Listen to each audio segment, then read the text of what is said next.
Check. 1, 2. Oh.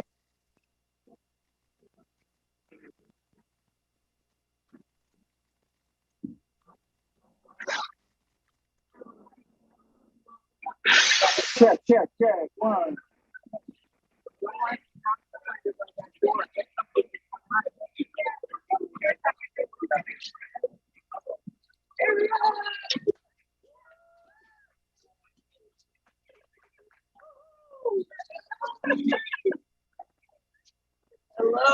Hello. Bonjour tout le monde. Hello.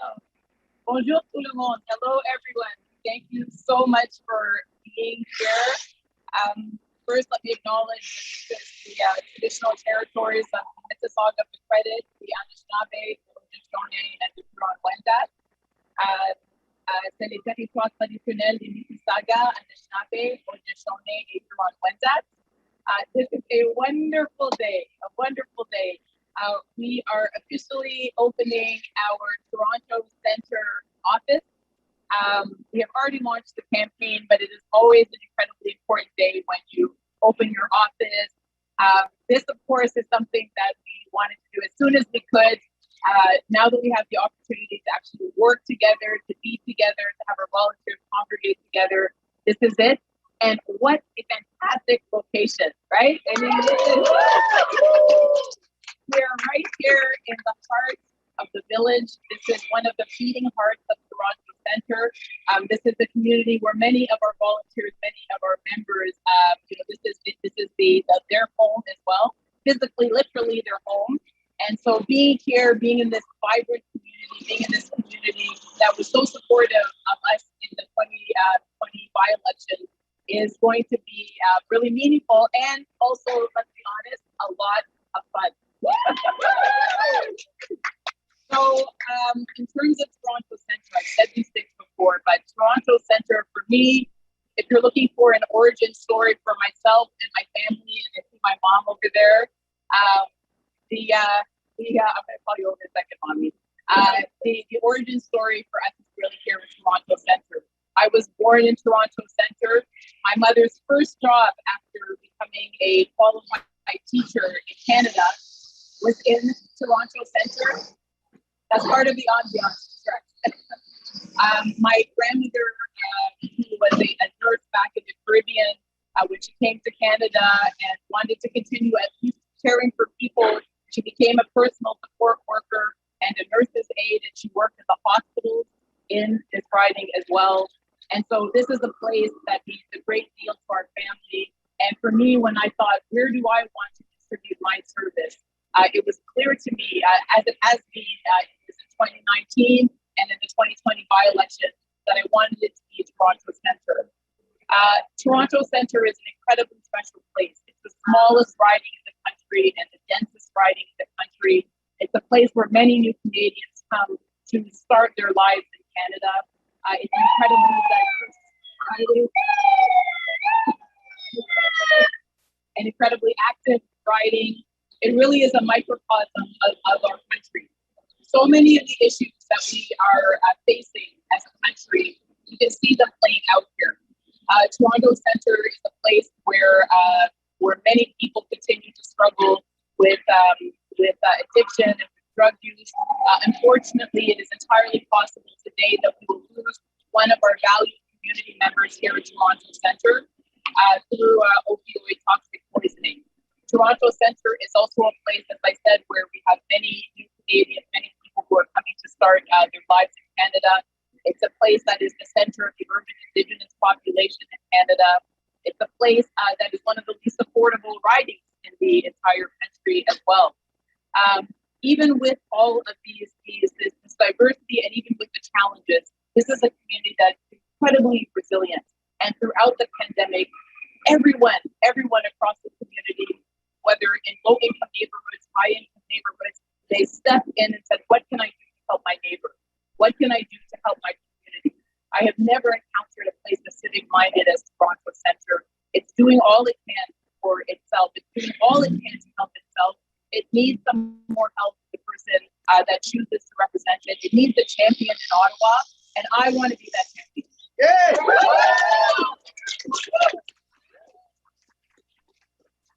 in the 2020 by-election, I was incredibly proud of our results. We didn't win the seat, but this is a seat that has been held for 27, almost 28 years now by the Liberal Party. And in 3 weeks, and that's all the time we had, 3 weeks, we were able to increase our voter share from 7% to 33% and to come a very strong second. So imagine what we could do and what we can do with a little more time.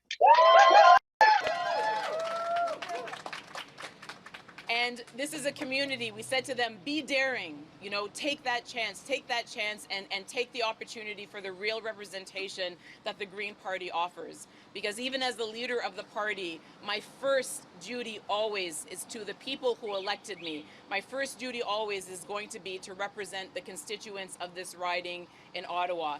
And this is the reason why when Greens get elected, wherever they get elected, provincially and federally, they always stay elected. So we care about our communities. We are there to represent them. They are our first priority, and that is exactly what Toronto Centre deserves. The other rationale for being here in Toronto Centre and for running in Ontario, and many people have asked that question, you know, why here, is that I believe that the Green Party of Canada is ready to make its breakthrough in Ontario. We are ready to win seats in Ontario. We are ready to offer the representation that people in Ontario deserve, both at the federal level and the provincial level. And if we can do this here, and we will. And if we can win some other ridings that we're going for, like Phil DeLuna's riding in Toronto St. Paul's, like Mimi Lee's riding in Markham Thornhill, you know, we absolutely, if we can do that, we can, in fact, come here, you two. Come here. Come here. Okay? Yeah, oh, and Adrian Curry and Davenport, come on over. If we can win these ridings, then we can show that you know, that green representation has come to Ontario. I'm from Ontario. I know that the kind of green voices that we can bring to Ottawa and bring to the Ontario legislature matter and will make a difference in people's lives. All right. All right. So this is the beginning, and I'm excited. Alors. Aujourd'hui, c'est le lancement, c'est l'ouverture de notre bureau ici à Toronto Centre. Nous sommes énormément fiers d'avoir ouvert notre bureau. Non, c'était malheureusement, on n'avait pas l'opportunité de le faire en avant parce qu'on est en conséquence de la pandémie. Mais maintenant, on peut le faire. Maintenant, nous sommes là. Nos bénévoles vont travailler ici. Les membres de notre équipe vont travailler ici. Et c'est un incroyable endroit. Non? Ici, au cœur du village. Pour nous, c'est un endroit historique, c'est un endroit où beaucoup de nos bénévoles, beaucoup de nos membres, ils habitent. Alors, pour nous, nous sommes vraiment fiers d'avoir choisi ici pour notre bureau. Moi, je suis née à Toronto Centre. Ma mère a commencé sa carrière comme enseignante ici à Toronto Centre. Ma grand-mère a travaillé comme aide-soignante dans les hôpitaux ici à Toronto Centre. Alors nous, comme une famille d'immigrants, nous avons choisi, comme beaucoup d'autres immigrants, de commencer notre vie ici au Canada, à Toronto Centre. Ici à Toronto Centre, c'est vraiment un petit exemple de tous les enjeux au niveau national. Ici, c'est un des endroits, une des circonscriptions le moins abordable au Canada. Ici aussi, c'est le centre du communauté autochtone urbaine. Ici, malheureusement, c'est le centre de l'épidémie d'empoisonnement toxique causée par les opioïdes.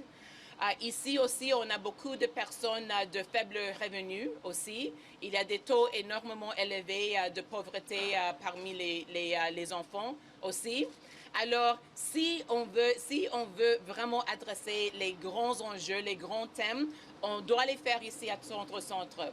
Les gens dans cette communauté sont énormément généreux. Pendant la pandémie, ils ont trouvé des centaines de petits actes et grands actes pour aider leurs voisins et voisines. Ils font tout ce qu'ils peuvent pour aider leur communauté. Ils sont énormément civiques, mais ils ont besoin de plus d'aide. Ils ont besoin d'un champion à Ottawa pour travailler pour eux chaque jour. Moi, je veux être ce champion. Je veux leur offrir une vraie représentation.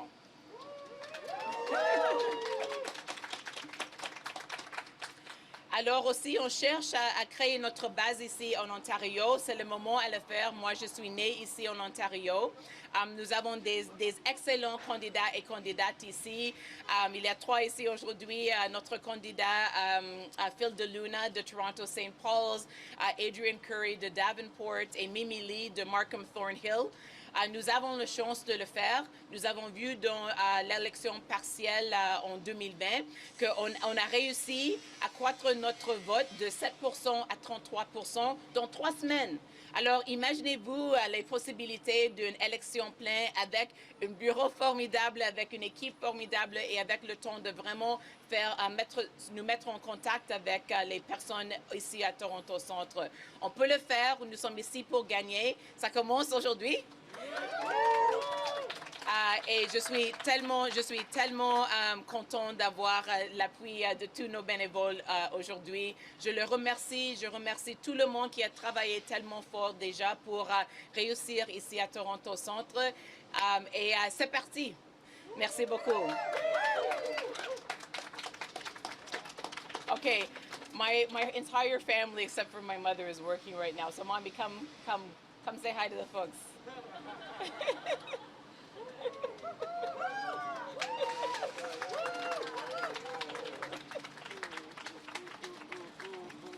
All right, okay.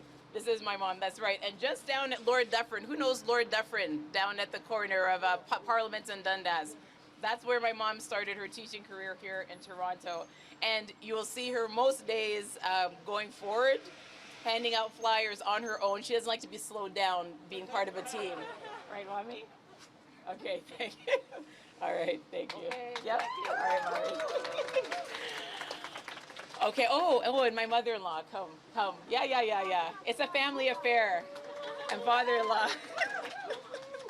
This is my mother-in-law, my father-in-law.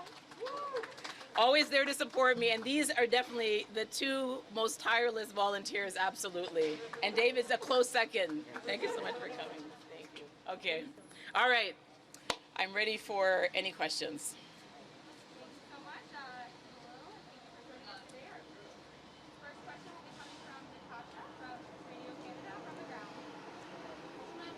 Bonjour.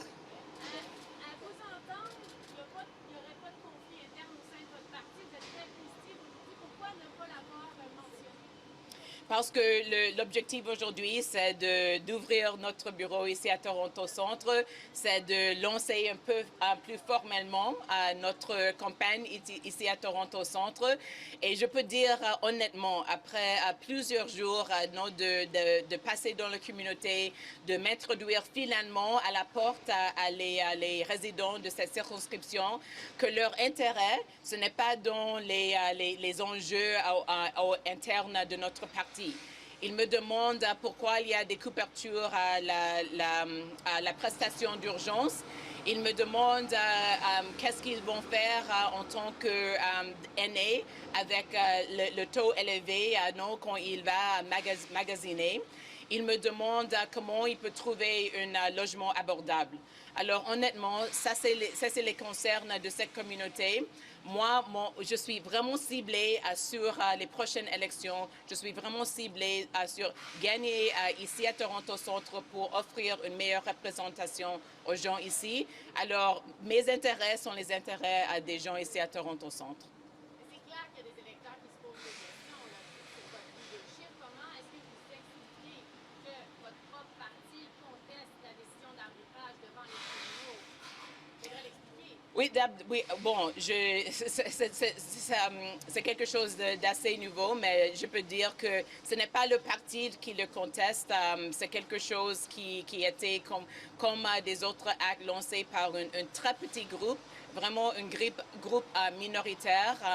Je ne veux pas entrer dans les détails parce que désolée pour tous les camions.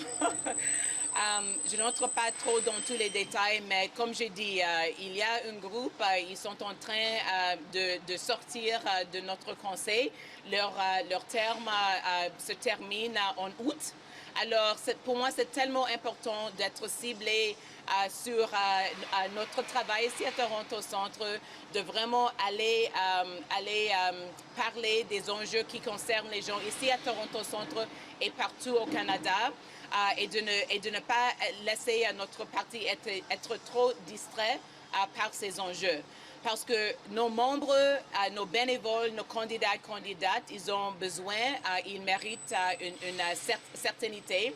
C'est mon travail de l'offrir. C'est ça que je suis en train de faire. Et oui, je demande à tout le monde un peu de patience et de vraiment regarder vers l'avenir de notre parti, de regarder vers nos candidats et candidates excellents qui se présentent dans leur circonscription.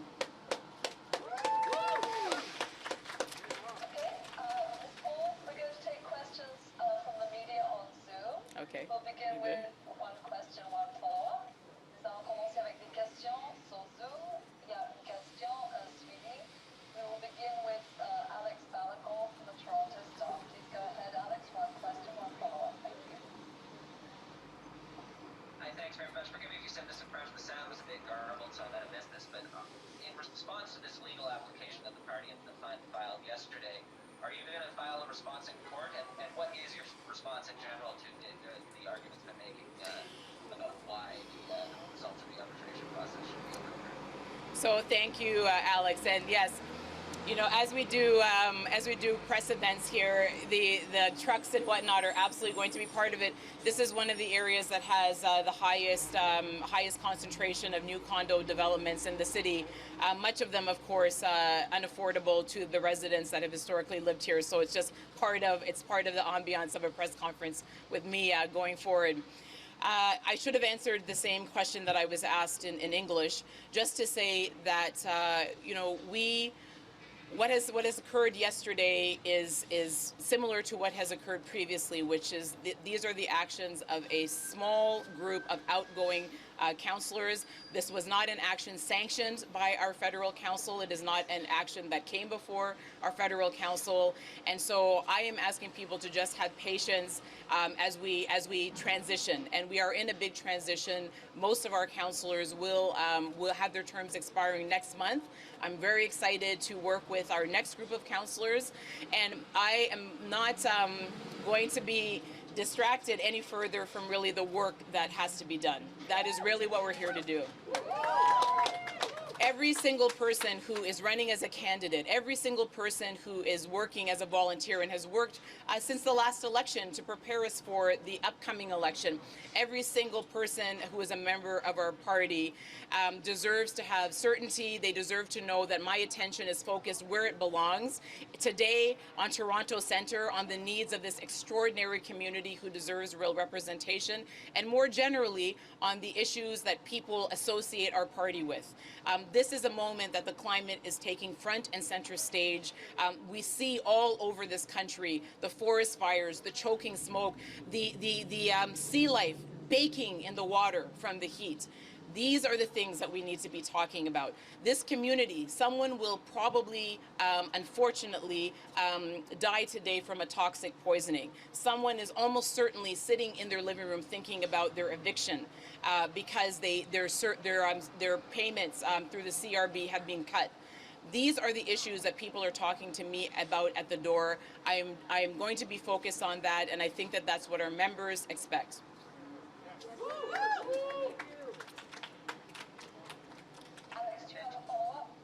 Yes, definitely. I'd just like to repose the first question. Are you going to file a response in court to this legal application? And also ask if, you know, given what we've heard from the fund that the party's bleeding money, they are looking to take away the pre-bid funding that you were supposed to get in Toronto Centre. We have this cloud of turmoil that still hangs over the party, it seems. Are you going to be able to mount even a national campaign at this point, or are you just going to focus on Toronto Centre? Oh, Well, there's your answer. That was a honk of support. We are running a national campaign. I just introduced you, I think for the second time in most cases, to our fantastic candidates that are running here in Toronto. I'm going to be introducing you to more of our candidates running across the country. Of course, we are running a national campaign, and of course, we are seeking to win votes all over the country. If people in Canada are looking for a party that is proposing the most ambitious, the most daring, and the most doable policies on the climate, and have been for years, then they need to look no further. If they're looking for a party that is seeking to create a new culture in politics, one that is more collaborative, one that is more cooperative, one that is more inclusive, then they should look to us, and they should certainly look to my leadership, because that is exactly what I'm about. And in terms of our, I know that was a pregnant pause, Rosie. But in terms of our party, in terms of our campaign, as you can see, is extremely healthy. There are other campaigns that are extremely healthy, but if anyone would like to donate to our campaign or to the Green Party of Canada, they're always welcome to do it, and we are grateful for their support. So, as I said, we are moving forward. We are looking to the future. We are resilient, and I'm always going to be seeking to unify our party.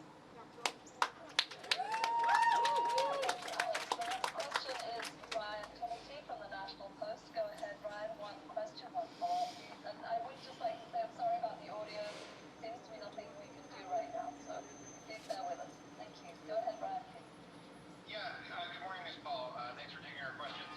I wanted to ask why, when this confidence vote came up, you decided to go challenge it through arbitration rather than face the confidence vote. As you've said a few times, it's just a small number of board members who are doing this. Why not face the confidence vote head on instead of going through arbitration? So again, I am not going to, I am trying always to model the behavior that I think we need more of in politics. I'm not going to discuss things that are internal party matters. I'm not going to discuss things that are not supposed to be in the public domain. But what I did say on Monday, and I'll say again, and it's going to be a recurring theme for me, is that I believe that one of my primary jobs is to provide our volunteers, our members, and our candidates with the certainty that they need in order to be able to have the strongest election campaign possible whenever that comes. That is my job as a leader, and everything that I am doing at this moment is an attempt to try to provide that. Our party is one whose voice is needed. The voice of more Green MPs is needed, because when we have that, we have more people that are in Parliament that are thinking about the people who elected them. We have more people who are thinking about the climate and how Canada can do its fair share to bend the curve on our warming planet. We have more people that are thinking about progressive social policies like universal pharmacare, like decriminalization, like banning conversion therapy, like banning the homophobic blood ban, like ensuring that every single person can have access to a post-secondary education. And so everything that I do is to make sure that we have as many Greens elected in the next election as possible, so they can continue to do that good work.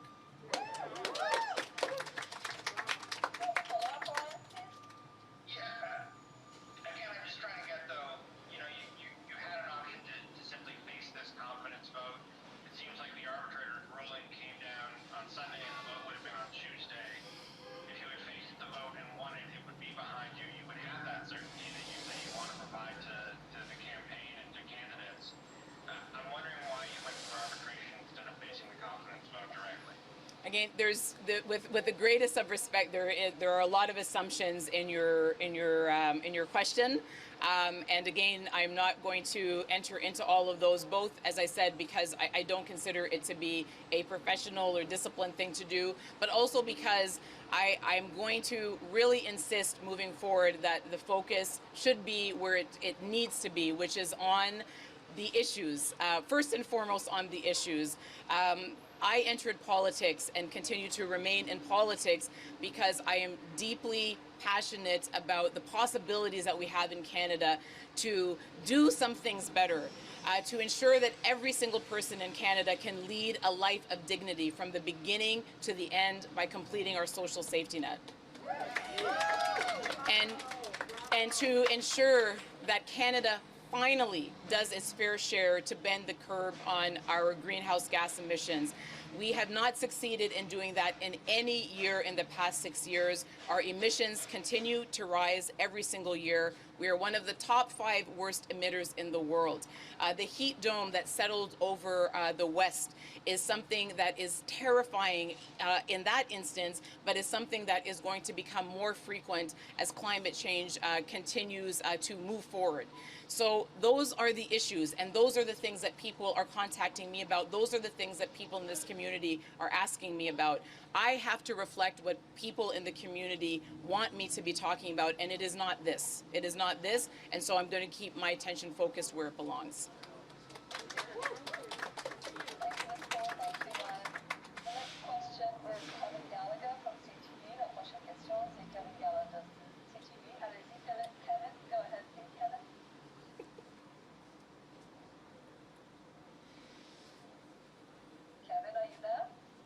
Sorry, just had to unmute myself. Thank you for taking our questions, Ms. Paul. I can understand that you don't necessarily want to comment about the specifics of the legal matter, but I would like to ask you, this is, a legal appeal against you by the Green Party of Canada. So what do you say to members of your party and supporters of your political movement when there's an election on the way and it appears that you and the party are embroiled in a legal dispute? First, I would say what I said before, which is look to the future. This is something that is extremely time limited, and we have a very bright future ahead of us beginning next month. We have a new set of councillors. Every day we are approving more candidates for the next election. We have been doing a lot of excellent work within the party. We have our most talented and qualified shadow cabinet ever, and our most diverse shadow cabinet ever.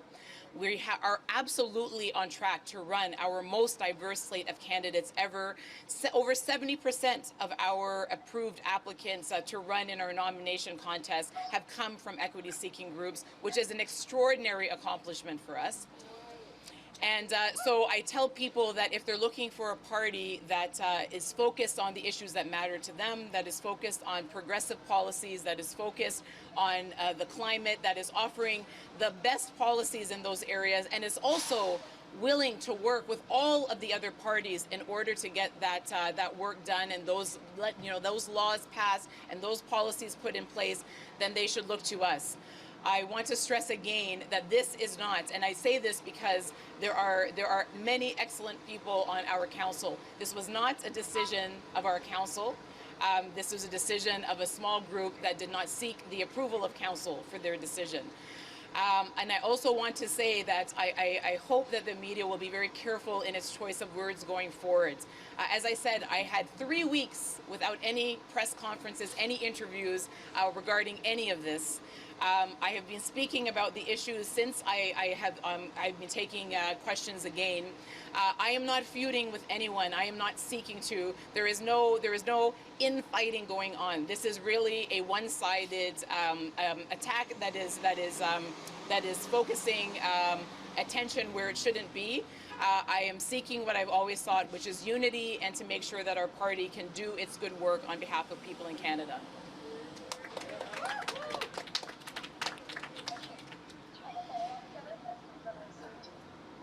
Thank you. I do have a follow-up. You mentioned that you will run a national campaign. Are you committing to run a Green Party candidate in all of the 338 electoral ridings in the next federal election? That is always our mandate, and we've taken great pride in being able to do that in successive election cycles. So that is absolutely what we'll be seeking to do in the election, which again, I've said before, and I know I'm not the only party leader to say this, but people in this community, I'll speak for Toronto Centre, when I speak to them, many of them are still struggling. There is a very high level of low-income, marginalized, racialized, and Indigenous peoples living in Toronto Centre. and these are the groups that have been most impacted, amongst the most impacted by the pandemic. And anyone who thinks that this pandemic is over for them is wrong. Anyone who thinks that they have been able to get back on their feet and that it's over and that they've turned the page, they're wrong. And so anyone who is seeking to plunge us into an election while people are still seeking to get their lives back on track, to recover from all of the damage and pain and difficulty of the pandemic, would be making a mistake. And so I certainly hope that no election is going to be called soon, but if it is, we'll be ready and we'll be running candidates all over the country. Thank you, Ms. Paul. Thank you, Kevin. Next question is Ashley Burks. You can see la prochaine question, c'est Ashley Burks. Allez-y, go ahead, Ashley. Ms. Paul, thank you for taking my question as well. And this will sound repetitive, but we haven't really heard a clear answer on this yet.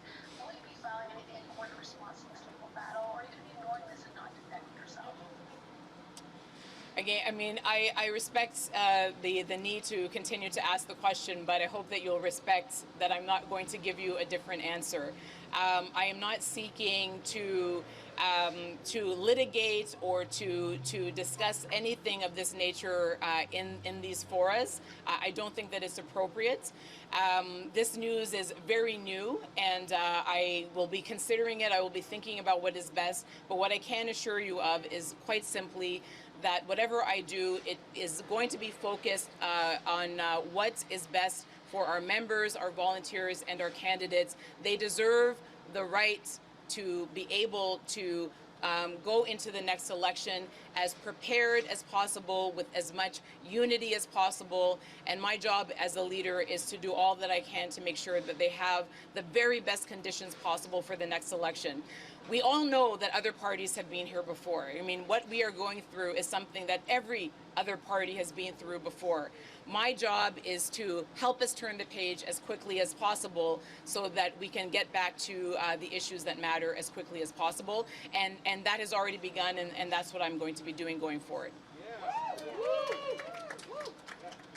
Thank you, Ashley. Do you have a follow-up?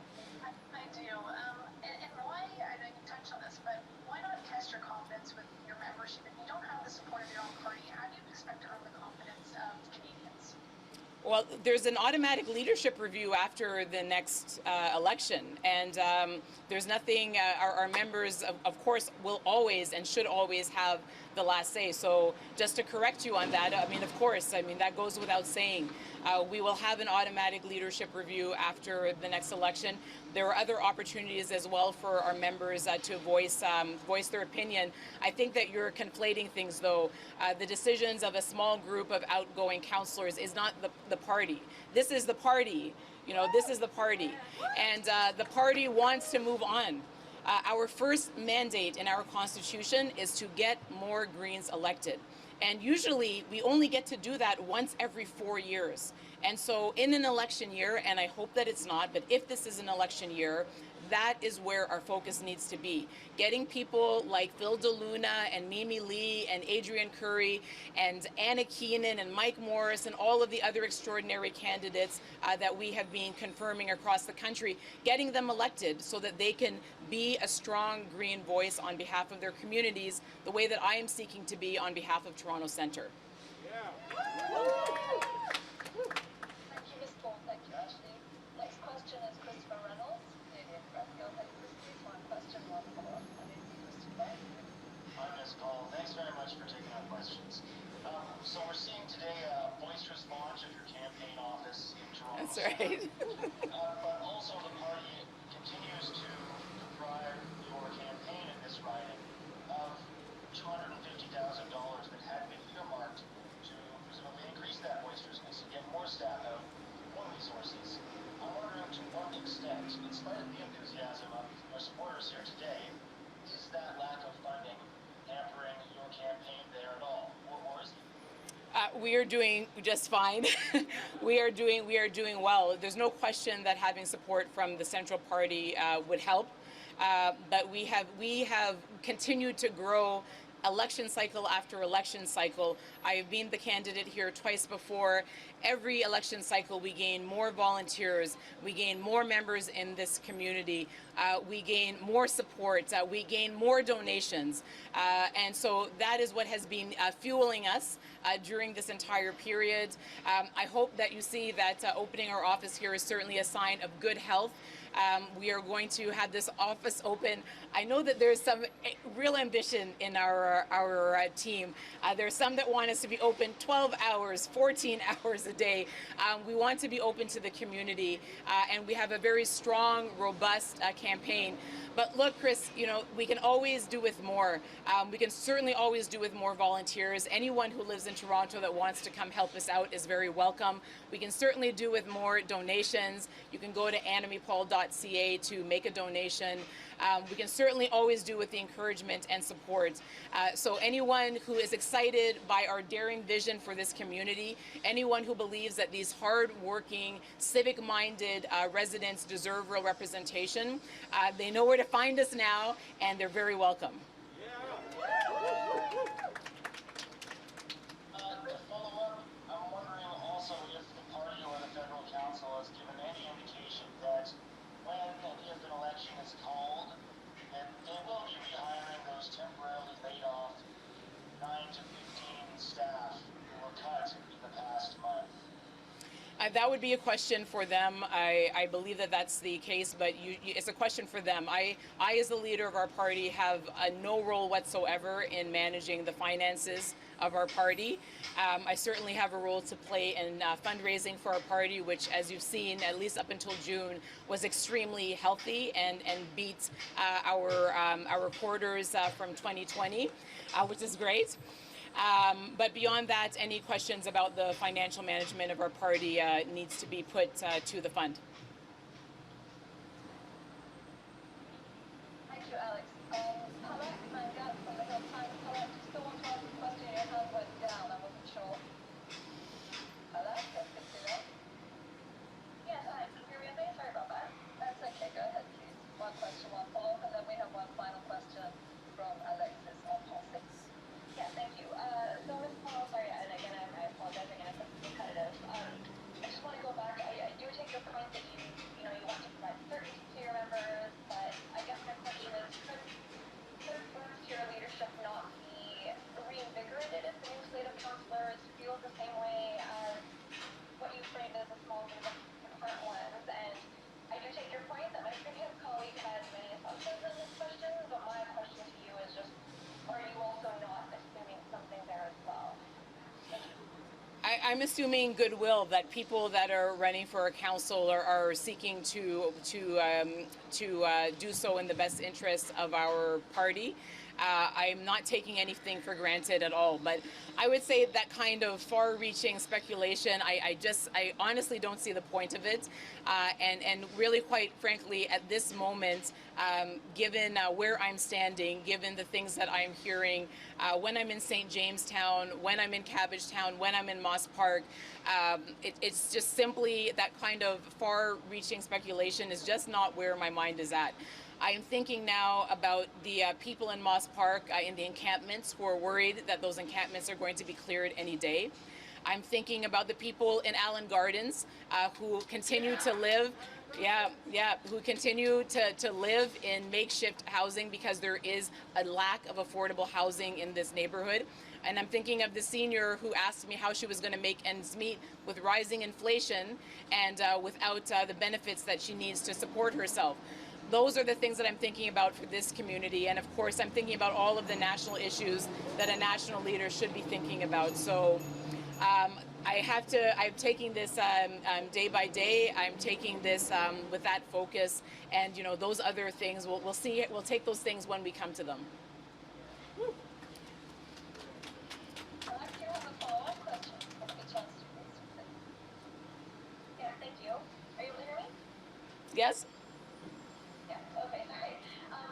I just want to push back a little bit on that and say, essentially, I'm just curious what the long game here is for you. And, and again, just going back to that certainty, I'm curious, do you acknowledge that the certainty you're trying to provide through this process could be short-term or short-lived on an eve, of an election? And like you said, as you are trying to mount a national campaign, I'm just curious,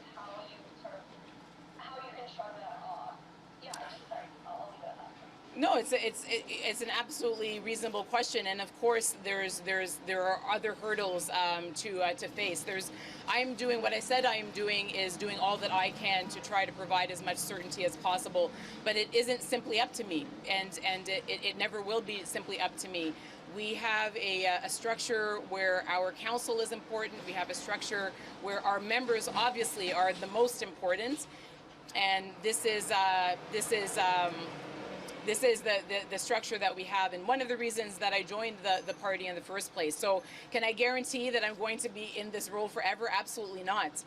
Our members will have a say after the next election. There's an automatic leadership review, and if we do enter an election soon, and as I said, I hope we don't, but if we do, that leadership review will come soon.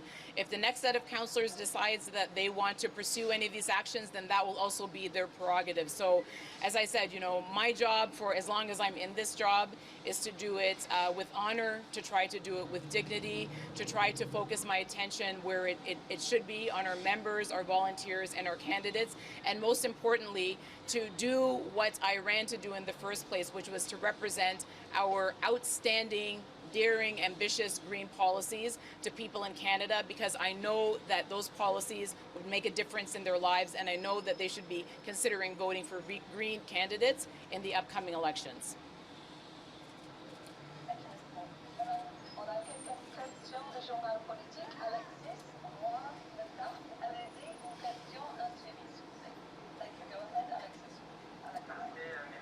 Bonjour, Madame Paul. Bonjour. Je voudrais savoir, suite à la prochaine élection, au Québec, les intentions de vote sont d'appel de 10% pour le patronat. Comment allez-vous faire? Un instant, pardon, un instant, je n'entends pas très bien, un instant. C'est ça l'ambiance. Je l'adore, mais il y a beaucoup de bruit. Un instant. OK, est-ce que vous pouvez répéter, s'il vous plaît? Désolé. J'aimerais savoir, en vue de la prochaine élection, les intentions partisans du côté du Québec sont d'à peine 6%. Comment allez-vous faire pour monter ces appuis-là et espérer obtenir des sièges au Québec, au profit du Bloc québécois et du Parti libéral? Et donc, donner les premiers sièges en sol québécois, comment allez-vous faire pour séduire le cœur des Québécois pour le Parti du Québec? Oh là là, désolé, je n'entends pas très bien votre question. Il y a beaucoup de bruit en ce moment. Si je comprends bien, c'était une question sur le Québec et notre parti au Québec. Le province de Québec est une province énormément progressiste. C'est une province qui a démontré plusieurs fois que le climat et le changement climatique et lutter contre la crise climatique est une de leurs priorités. Je note que hier, je crois que c'est hier ou ça fait 1 ou 2 jours, que le gouvernement québécois a décidé d'annuler le projet LNG, qui est une excellente nouvelle. Alors, on cherche à gagner des sièges au Québec. On cherche parce que je crois que nos politiques progressistes sont des politiques qui correspondent aux besoins et aux vœux et aux intérêts des personnes au Québec. On cherche aussi à gagner des sièges parce que nos politiques et nos ambitions pour le climat sont alignées avec les ambitions des Québécois et Québécoises. Alors, moi, j'espère d'avoir l'opportunité de passer beaucoup de temps au Québec. Ma première visite, en fait, était à Montréal quand on avait le lèvement des restrictions. Alors, j'espère d'être là sur le terrain, rencontrer les Québécois et Québécoises et leur introduire à notre parti et leur présenter nos politiques. Bien sûr.